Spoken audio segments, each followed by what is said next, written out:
Digital media पर खूब scam और धोखाधड़ी के मामले सामने आते हैं। इस धोखाधड़ी का शिकार आम लोगों से लेकर कई स्टार्स भी हो रहे हैं। जी हाँ, टीवी की कई एक्ट्रेसेस हैं जो ऑनलाइन ठगी का शिकार हुई। ऐसे में जल्दी से आपको बताते हैं कि कौन एक्ट्रेस किस तरह से ठगी का शिकार हो चुकी है। अमनदीप सिद्धू। एक व्हाट्सएप लिंक पर क्लिक करना अमनदीप सिद्धू को भारी पड़ गया था और उन्होंने इस वजह से 2.5 लाख रुपए गंवा दिए थे। इस बारे में खुद अमनदीप सिद्धू ने एक इंटरव्यू में बताया था कि वो मां के लिए ऑर्थोपेडिक सर्जन के साथ अपॉइंटमेंट बुक करना चाह रही थी। इसके लिए वो गूगल पर जुहू स्थित क्रिटिक केयर हॉस्पिटल की वेबसाइट का लिंक ढूंढ रही थी।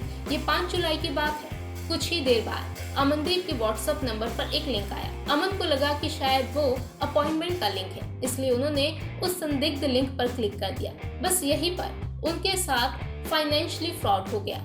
अमन ने अपने बैंक अकाउंट को व्हाट्सएप की पेमेंट फैसिलिटी से लिंक किया हुआ था। इसी वजह से लिंक पर क्लिक करते ही अमन के बैंक की सारी पर्सनल डिटेल चोरी हो गई। हैकर ने इसके साथ ही अमन का फोन भी हैक कर लिया और 2.5 लाख रुपए निकाल लिए। नुपुर जोशी। ई टाइम्स को दिए एक इंटरव्यू में नुपुर जोशी ने कहा था कि वो इंडस्ट्री में पिछले 10 सालों से हिस्सा है और वो अपना इंस्टाग्राम अकाउंट वेरीफाई करना चाहती थी। इसके लिए उन्होंने इंस्टाग्राम को अपने पेज के जरिए रिक्वेस्ट भेजी थी। नुपुर जोशी ने कहा, लेकिन अगली सुबह मुझे इंस्टाग्राम की टीम की तरफ से एक मेल आया जिसमें मेरे पेज को वेरीफाई करने के लिए उन्होंने मेरी सरकारी जानकारी मांगी थी और इसके बाद ही वो मेरे इंस्टा अकाउंट को ब्लू टिक दे पाएंगे। इसलिए मैंने अपने सारे दस्तावेज ईमेल के जरिए भेज दिए, लेकिन हैकर्स ने मुझे बेवकूफ़ बनाया और अब मुझे नहीं पता कि भविष्य में ये हैकर मेरे दस्तावेज से क्या करें। इसलिए मैं काफ़ी डरी हुई हूँ। शुभांगी अत्री। ई टाइम्स को दिए एक इंटरव्यू में एक्ट्रेस ने बताया कि आखिर कैसे वो ऑनलाइन धोखाधड़ी का शिकार हो गई। अभिनेत्री ने दुखी होकर कहा, भले मुझे ज्यादा नुकसान नहीं हुआ, लेकिन ये मेरी मेहनत की कमाई थी। शुभांगी ने मीडिया से बात करते हुए बताया था, 8 सितंबर को मैं एक फेमस फैशन एप्लीकेशन से अपने लिए कुछ चीजें ऑर्डर कर रही थी। ऑर्डर करने के बाद मेरे पास कंपनी से फोन आया।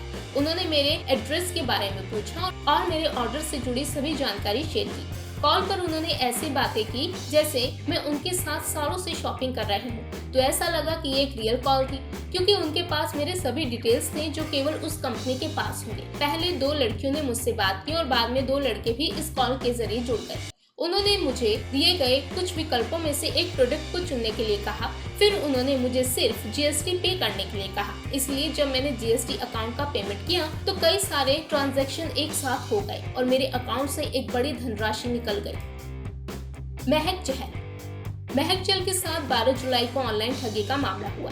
एक्ट्रेस महक के मुताबिक, मैंने गुरुग्राम में एक पार्सल भेजने के लिए ऑनलाइन कोरियर सेवा को इंटरनेट पर काफी सर्च किया। इसके बाद एक व्यक्ति से कॉल के जरिए मेरा संपर्क हुआ।